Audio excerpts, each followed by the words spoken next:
Hi. Hi. I am Mara Koffmann. I'm the CEO and co-founder of Braintrust. We are an online marketplace where parents can connect with certified teachers and learning specialists for private tutoring support. And today I'm here with Haly Samuels. She is a very experienced learning specialist. She's also one of the tutors on Braintrust. And I'll pass it over to Haly to give us a little bit of information about her background. Awesome, thank you. So my name is Haly Samuels. I've been teaching for about 10 years. I graduated from SUNY Oneonta. My bachelor's was in childhood ed grades 1 through 6. I then took my master's at Toro College. My master's was in general ed and special ed grades 1 through 6. I started my career in New York City in the private school system. I worked at Stephen Gaynor for 4 years, which is a school on the Upper West Side for language delays.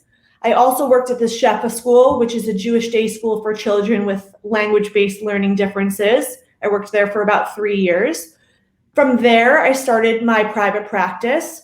And for the last few years, I've been doing Orton Gillingham-based reading instruction, which, and specifically through this Orton Gillingham-based reading instruction, I've been working through PAF, which is Preventing Academic Failure. Most recently, I took my practice online because of COVID, and we've realized that it's been just as successful. Yeah. And for those that don't know, those schools that Haly mentioned are really incredible institutions for supporting students who learn differently, and have really incredible programs for reading and writing instruction. So Haly's really an expert in helping support students who are struggling with building those foundational literacy skills. And that's something that we're going to be talking about today because it's always important, but it's especially important now given the challenges of this upcoming school year. And so on that note, what are some of the things that you're seeing and hearing about the 2021 school year, and some of the differences with back to school this year in comparison to other years?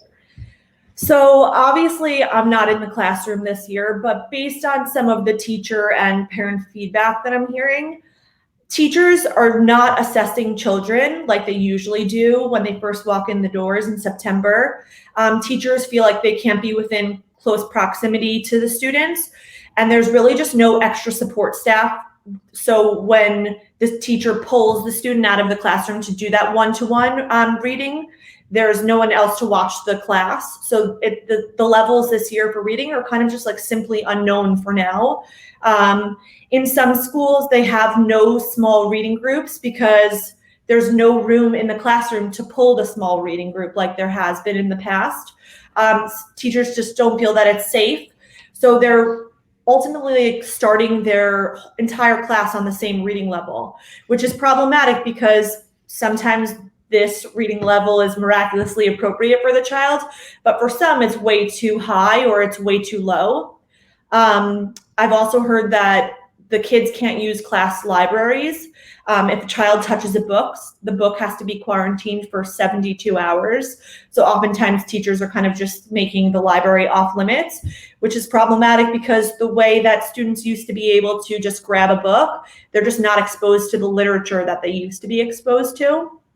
A big thing that we've been hearing, especially in some of the private schools in Manhattan, are that the kids are in small pods, but the pods were not based off of the child's reading level, so that there's many ranges of reading levels within a pod, which is problematic because where does a teacher even start if you have some children that are reading very high and some students that are reading really low?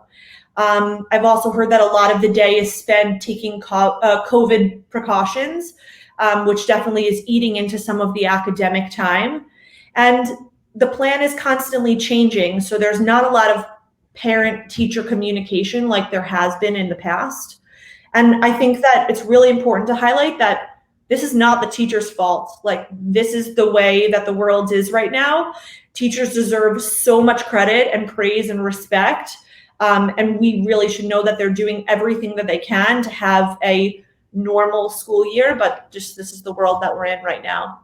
Yeah, I think that every one of us that is a former teacher that isn't working in the classroom right now, I think, the job of being a teacher was and is insanely challenging on a regular daily basis. And I think that the school environment these days, just, the simple idea that you have to be present in your current classroom, and sometimes you're also expected to teach remotely simultaneously, and sometimes you can't give live lessons to your actual students that are in the school building. You have to be streamed from a separate classroom. Like, all of these things are just mind-blowing to even begin to imagine.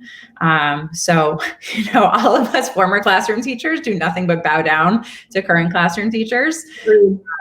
But that change in the nature of how students are assessed and what kind of reading material they can tackle independently in the classroom during their free time, and just the way in which they are typically grouped, the fact that that can't be a part of the regular classroom experience is challenging to think about in the least. Also, a lot of times, students in schools are pulled from different classrooms to meet with like a learning specialist. And because of the nature of COVID, we're not mixing children like that anymore. So a lot of those services have been pulled. I'm very fortunate to not be in the classroom this year, and really there's so much respect for the teachers that are there every day. Yeah. And I think that also highlights the importance of doing whatever we can to really empower and support parents so that they're not left feeling just sort of like totally frustrated or a little bit clueless as to what is missing from their child's schedule, and kind of how that they can supplement it and provide that additional support in any way that they can. And so with that in mind, can you tell us a little bit about some of the benchmarks that students should reach at sort of given stages in their academic career? Sure. So usually, considering I work with mostly emerging readers, I'm going to start with kindergarten and first grade. Usually by the end of kindergarten, it's really important that the children have their letter names and letter sounds in order to appropriately set them up to enter first grade. In the past, we've definitely expected and hoped that by December or January of the first grade year, the children have a very strong understanding of their short vowels. As a parent, you might be saying, well, what is a short vowel? Like, how do I even attack something like that? A short vowel is when a vowel says its sound. For example, a like apple, eh like elephant, ih like igloo, like octopus, and like umbrella. And they should be able to take those short vowel sounds and manipulate them pretty automatically. A lot of times when I'm working with students, I make sure that I pull books that are considered controlled text. So we don't have a lot of other sounds on the page. It's really, the books are in a very systematic fashion where we stay within this like land of short vowels. And they are able to manipulate the word big and change the vowel sound in the middle to the word bag, and, kind of work within those parameters. And I think that idea of early reading material is something that is important to discuss, because there's these lettered levels from the Fontes and Pinnell assessment. So lots of parents are really familiar with hearing, oh, my child's reading at a B or a D or a J or a P, any of these sorts of lettered labels. But at the same time, as a reading instructor, looking at those early texts that correspond with an A or a B or a C, a lot of those books don't really address decoding, which is, stretching out the sounds and words at all. They're more of like predictable readers that have a consistent pattern to the text and focus a lot on sight words and pictures, right? So it's like, I see a cat and there's a picture of a cat. I see a dog and there's a picture of a dog. And so when parents say, hey, my child's doing great with their letter B or letter C books, so that's kind of where they should be in kindergarten. What do you think of that? I'm just laughing because I speak to parents very similarly, where they'll read this, I see a cat, I see a dog, I see an alligator, and there's a picture of an alligator at the top of the page. 20 minutes later, if you pull the word alligator out of the text and put it on the student's desk without a picture, there's no attack skills. There's no strategy as to decode that word. So a lot of times, like you said, they're really relying on the pictures and just the systematic way that the book repeats to access those words, but doesn't necessarily mean that they know how to read them. Yeah. And that's, I think, one of the reasons why like Bob books, for example, are a really important thing to have at home and to work on with younger students, because the focus is just about 100% on decoding and really learning to read the sounds and words, with a focus on the short vowel sounds, as you said, which are so important. Also, the Flyleaf series is decodable, and it's amazing. You can order it online. Those books are very decodable, and they also have like a systematic way as if they're building off of each other. So you'll start with like the short vowels, then you'll move into some of the digraphs, which is two sounds that come together to make a new sound, like ch, like chop, CH coming together. And it kind of builds that way. Similarly to the program that I'm using all the time with students with PAF, that's decodable and it's systematic and it builds off of itself. Those are great books too. Yeah. Love the PAF series. Love Flyleaf. Primary Phonics is another really good one. But yeah, providing students with opportunities to tackle those decodable readers, I think, is also really important, not just for flexing the decoding skill, but also building a student's confidence with opening up a book and being able to read it all, because they can actually read it all. There aren't any words that are outside of the scope of their skills, which goes so far in terms of building the confidence of early readers, because it's intimidating to absolutely this journey. Yeah. Also, something that I often speak to parents about when they're pulling books from the store, from a library, they'll say to me, like, how do I even know if this is an appropriate book? There's an old rule. It's called the 5-finger rule. It's oftentimes you'll pick up the book and open up to a random page, and you'll have the child read that page. And if there's more than 5 mistakes on that page, it's definitely considered too hard. So you definitely want to keep the mistakes under 5 words. Also, like, I guess as a parent, you can kind of hear the general flow of how the book is being read. If it's very, very choppy and you feel like the child can't make any sense of what they're reading, even though they don't have the understanding from previous pages, that's also a red flag for sure. Yeah, absolutely. And in terms of some other strategies that parents can use this year to try and support their child outside of the classroom, in light of the fact that they might not have that time with a learning specialist that they otherwise would, or have leveled reading groups that are going to provide that just right level of instruction to move their skills forward, how do you think parents can best support their children outside of working with a wonderful specialist such as yourself?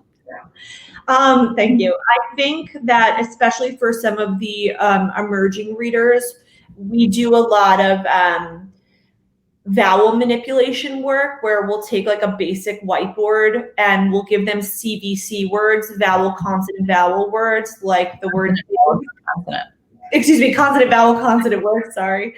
And we'll take those words and we'll manipulate the vowels in the middle. So we'll change big to the word bag, and they'll erase just the I and turn it into an A. We also work like beginning sounds as well. So you can change the beginning sound in isolation. We'll then move to the end sound in isolation. And like that, it's a 5 or 10 minute activity that goes so far for those emerging readers. So definitely things like that. I know that if you look on Pinterest, they have like really creative ways to do some of that vowel manipulation work and that beginning sound and ending sound vowel manipulation work. they'll do things with like magnets where you're like only touching the letters and kind of like changing them out. I'm trying to think of other things. What are some of the things that, I'm just curious, when someone comes to Braintrust, like what are some of the other strategies that you're telling parents? Yeah, so I think with really early reading skills, when I want to make sure that students understand their consonant sounds, for example, there are like letter hunts or letter sound hunts that we can do. So maybe a scavenger hunt if we're learning about the letter B. What kind of things can we find around the house that begin with a B sound? So it's really focusing on matching the letter with the sound that the letter makes, because that sound symbol relationship is the foundation that we're trying to build. Sometimes I'll also, with my son, go around and we'll try and find things that have a letter B on them, books on the shelf, labels in the kitchen, things like that.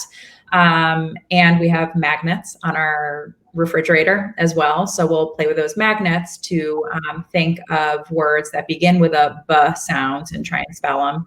I'm definitely mindful of that CVC goal. So something like bat or big or bug could be a really great one. And being able to illustrate that big and bug, for example, the beginning sound is the same, the ending sound is the same. It's just that vowel that changes is really great. We also do something, I'll work with students and we'll turn the CVC words into like a memory game, really emphasizing the idea that sometimes it's just one letter, but it's enough to change the word completely. So it's basic enough where you would have some index cards, you would write the word big on the index card, you'd have like 6 or 7 other words all flipped over, and the student's going to read the word big and then try to use their memory to flip over the other word big and basically like make sure that they match and they have the same 3 letters in them. So that's just like a quick and easy game that you can play at home.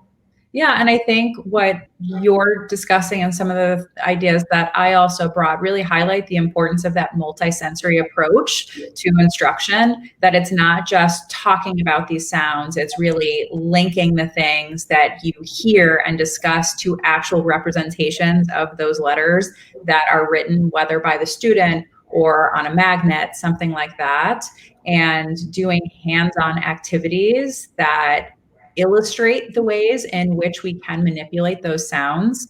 Because when you just put a child in front of a workbook is helpful, but at the same time, that's hearing the sounds, seeing the sounds, moving the sounds around creates a whole other level of comprehension and understanding, because it's such a multisensory learning experience. For sure. A lot of times also in a session, I'll do like some rapid fire work where each letter will be on an individual index card. And similarly to the work that we do on the whiteboard, I'll switch out one letter at a time and they have to like, at a faster pace, read the word and kind of like, change the sounds in their head.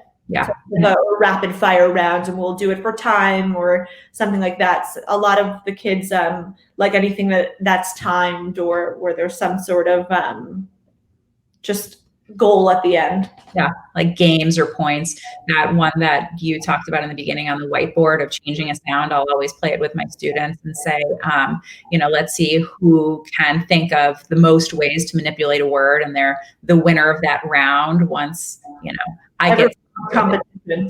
Exactly. Well, this is all really great, super helpful information. Thank you so much for joining us today. And we hope for all of you out there that these ideas are helpful in terms of thinking about how best to support your child despite all of the challenges that they're likely to see this year in school. There are so many different ways to make the most of the school year and to turn it into a really successful one for students. And all of the work that we do at home certainly makes the teacher's life easier in the classroom too. So the more that we can all work together, I think the better this year is going to be for all of us. Agreed. Thank you, Mara. Thank you. Have a good one.